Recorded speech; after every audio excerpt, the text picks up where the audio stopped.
Bonjour à tous! Mars est officiellement derrière nous, ce qui veut dire que c'est le moment de faire un nouveau wrap-up.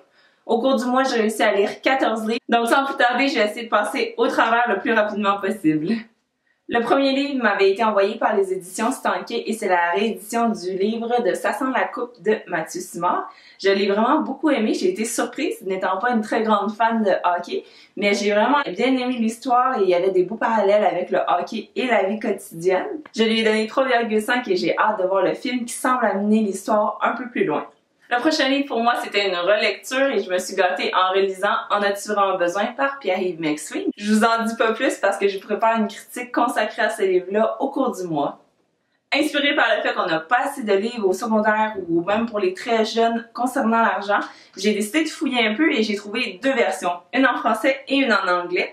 Donc celle en anglais, c'est The Kids Money Book par Jamie Kyle McGlynn.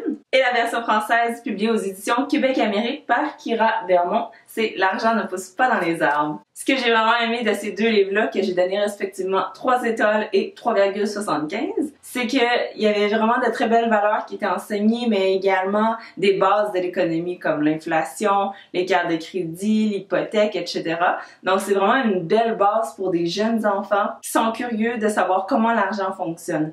Mais également, un peu plus loin que ça, ils enseignaient par exemple que c'est pas tous les parents qui pouvaient offrir une allocation à leur enfant, qu'il fallait respecter et comprendre ça, de demander un câlin au lieu d'un cadeau quand on reçoit une bonne note à l'école. Donc c'est toutes des valeurs qui vont un peu plus loin que simplement la valeur financière. Le prochain livre, encore dans le thème de l'argent, mais après je vous rassure, j'ai fini, c'est 99 trucs pour s'enrichir, mieux consommer, mieux épargner. Donc vraiment 99 trucs qui vont dans toutes les directions. Comment économiser sur l'hypothèque, quel paiement faire en priorité, les premiers comptes de banque de vos enfants, l'importance d'avoir un testament, etc. Ça s'en va dans vraiment toutes les directions. Il est publié aux éditions du Journal, écrit par Frédéric Allali, André Boulet, Stéphane Desjardins, Michel Girard, Ghislain Larochelle, Fabien Major et Lily Marchand. Donc j'ai donné 3,75 étoiles pour tous les bons conseils qu'il nous offrait et surtout parce que j'ai appris beaucoup de choses en lisant ce livre. Étant une super grande fan de la série jeunesse Aurélie Laflamme, j'avais super hâte de voir le livre pour adultes de India Desjardins, La mort d'une princesse. Donc dans cette histoire-là, le personnage principal qui s'appelle Sarah et non Sarah, essaie vraiment de trouver l'amour au début, mais suite à une désillusion complète avec sa dernière expérience amoureuse, c'est fini, elle a tué sa princesse intérieure, elle a plus d'illusions, elle sait que l'infidélité ça existe par exemple et que ça l'entoure et elle l'a accepté, mais elle accepte également qu'elle désire rester célibataire. Donc on la suit plus au travers de son parcours professionnel dans lequel elle va se réaliser pour un peu se détacher de ses illusions avec sa vie personnelle. J'ai vu sur Goodreads qu'il y avait une ou deux personnes qui l'avaient pas complété et je vous avouerai que après une centaine de pages, un peu avant la moitié, j'étais un peu stagnée. Donc si vous aussi vous vous rebutez à un moment, laissez-le passer, continuez, ça vaut la peine, ça va vraiment devenir plus intéressant après. Donc un beau 4 étoiles pour ce livre, je l'ai vraiment beaucoup aimé. Surtout, j'ai trouvé ça super intéressant de voir le domaine des relations publiques, de l'image, de l'agence de presse, des milieux qui nous sont vraiment inconnus, dont on ne connaît pas vraiment tous les rouages, tout le travail qu'il y a derrière. Et j'ai trouvé ça super intéressant, cette ouverture qu'on a eue de ce métier-là. Donc ensuite, plus ou moins coïncidence, j'ai lu le livre de Olivier Bernard, Le pharmacien. J'ai vraiment été beaucoup divertie et informée par ce livre-là. J'ai trouvé ça super amusant. J'ai embarqué dans son humour, j'ai adoré les illustrations. Mes deux chapitres préférés, c'était vraiment L'aperçu du futur. Le chapitre sur la dépression, vraiment bravo, je l'ai beaucoup aimé. Donc une belle cote de 4,25 pour l'ensemble de cette œuvre à placer entre toutes les personnes qui souhaitent s'informer tout en riant. Ensuite, avec le livre audio de Fantastic Beasts qui est sorti, lu par Eddie Redmayne. Ladies and gentlemen, the Niffler. This burrowing creature has a predilection for anything glittery. Je suis retombée dans une phase Harry Potter, donc j'ai écouté évidemment l'audiobook et je lui ai donné 3,25 sur 5. Et je me suis replongée évidemment avec la sortie du film en fin mars, J.K. Rowling's Wizarding World Movie Magic, qui est vraiment un mélange entre le monde de Harry Potter et de Fantastic Beasts. Ce que j'ai quand même trouvé intéressant, c'est que j'en ai lu vraiment beaucoup des livres sur le monde magique de Harry Potter et j'ai quand même appris des nouvelles choses dans celui-ci. Donc j'ai aimé qu'il mettait pas toujours les mêmes informations dans tous les livres. Donc j'ai vraiment apprécié celui-là, même si c'était un peu plus dédié pour les enfants.